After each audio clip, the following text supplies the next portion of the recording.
Steve, very glad you're here today. Very, very glad. Had a little car accident a few weeks ago on the way to one of your training camps at Stoke Mandeville, but quite a serious crash. So, joking aside, we're very happy that you're here today. Not nearly as happy as I am. I know. I think, you know, it's sort of been around 24/7. People in triathlon have heard about it, what's been going on. At the risk of sounding boring, my perception is that I hit some black ice at about 55 miles an hour on a deserted road, the A41. Lost control of the car, started going in front, and first of all you think, I'll get out of it, then I thought, I'm not, I'm going to die. Really, really, really, I'm going to die, this is it. Hit the barrier, started spinning, airbags came through at me, first time that's ever happened. Nasty smell, wasn't quite sure, but it was the airbags, that was another bonus. Spun again, hit again, spun again, hit again. Fortunately turned up, heading the right way, managed to get over to the side. I sound like a hero, I'm really not a hero. This was, you know, this was heart in the mouth time. And it was as everything should be with an accident. An ambulance was there, I didn't call them, somebody did, must have seen it. The police were there, the RAC picked me up within 20 minutes. I was working with Dan Bullock, thanks Dan, stood in for me, took the camp, just absolutely brilliant. All I had to worry about was me, Veronica and the kids getting back home. By 10 o'clock I was home. 10:30 I was walking the dogs in the park, and 12 o'clock we were in the pub saying thank you to everyone. It was cliche, life-changing experience. It is, oh my God, bonus. Yeah, bonus time. I mean, when something like that happens, you kind of always think it happens to someone else, but it certainly changes your sort of perception on life and what's important and what's not important. Yeah, I think it's the whole thing, Annie, you look at your friends, growing up you're going to live forever. We know that, you know, you're 15 years old, you're one of life's golden warriors. Nothing's going to happen, you're going to climb the highest mountain, swim the ocean, the whole bit. And then real life hits in, and you know you maybe lose an uncle and auntie. Oh God, what does it sound like? But it is that whole, I guess, growing up thing, and you lose your friends, and you know, why them? Why not me? Why not? And then something happens, you think, wow, it's purely bonus. Carpe diem, all that stuff. But yeah, mean it, really mean it. Sorry about this. This was not meant to happen. People out there looking. This was just off. It just went. But, you know, it must be coming through the other side. Initially, you're dealing with the impact, the crash, you know, the stuff that's happened. Then when you come through the other side, you go, God, how lucky am I? You know. Yeah. But it wasn't your time, and you know, you're still here, and you're going to be here a lot longer. Yeah. And you know, triathlon world's very happy for that. You know, you're such a legend in the sport. You've done so many wonderful things. You know, your commentary, your coaching, including Sean Bryce, who was, everyone knows, a brilliant star back in the sort of late 90s, early 2000, when you coached her to Sydney, and you know, you're having a wonderful career as a coach. We're going to talk about Sean and a couple of the other girls I was involved with going into Sydney, Kerry Skilfillan and Iona Winter from Jamaica.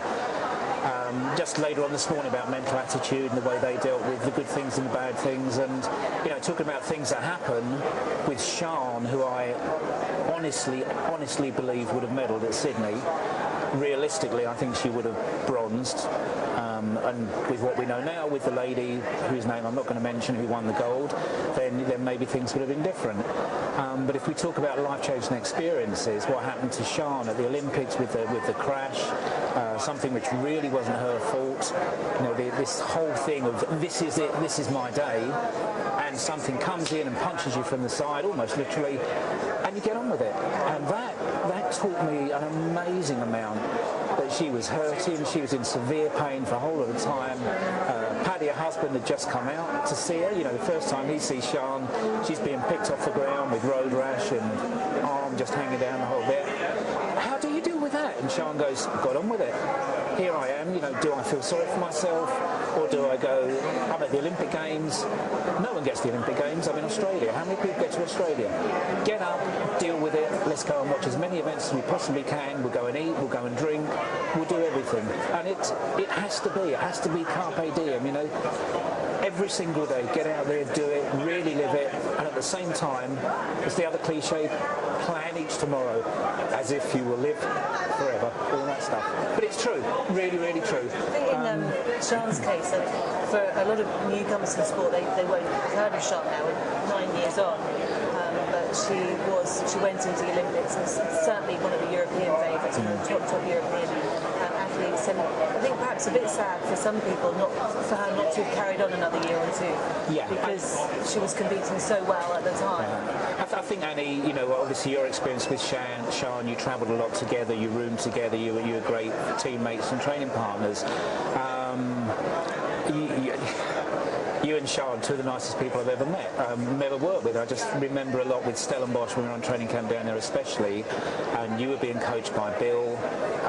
Chris Jones had some athletes there, I had some athletes there, and looking back now, how absolutely brilliantly we worked as a team, with Bill saying, okay, what's Sian going to be doing, Chris saying, what's Annie doing, what's Sian doing, and the three of us as coaches working with a whole disparate group of athletes and putting the sessions together so that they would actually fit for everybody.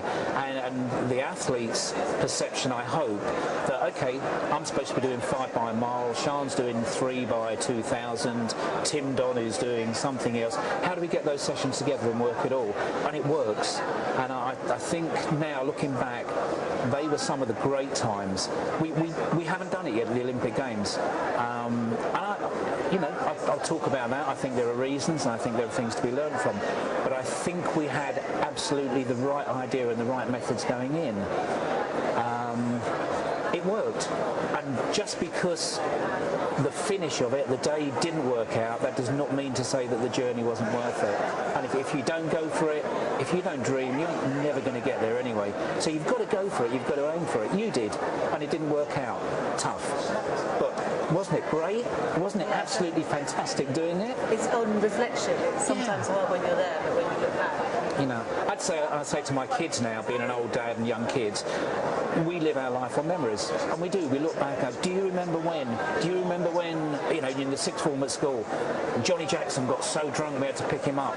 Annie Emerson was laying in the gutter showing her knickers, and, all this sort of thing. It's yeah, right.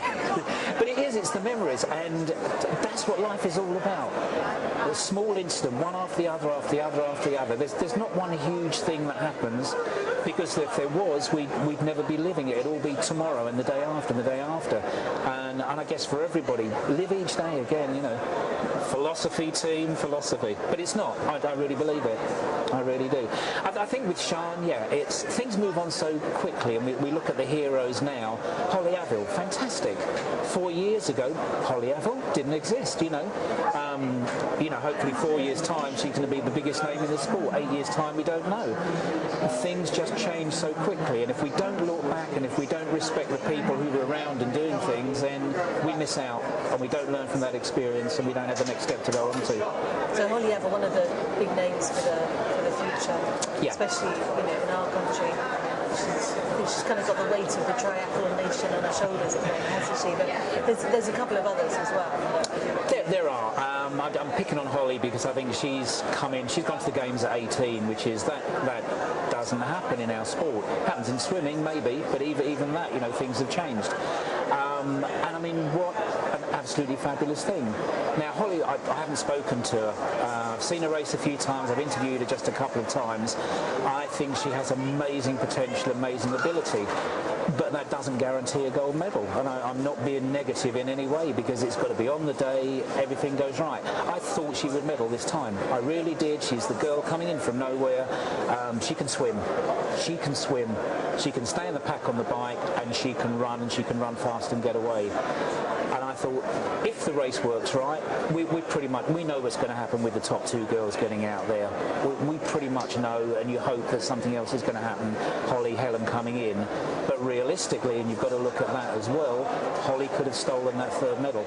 I thought it didn't work out, but the experience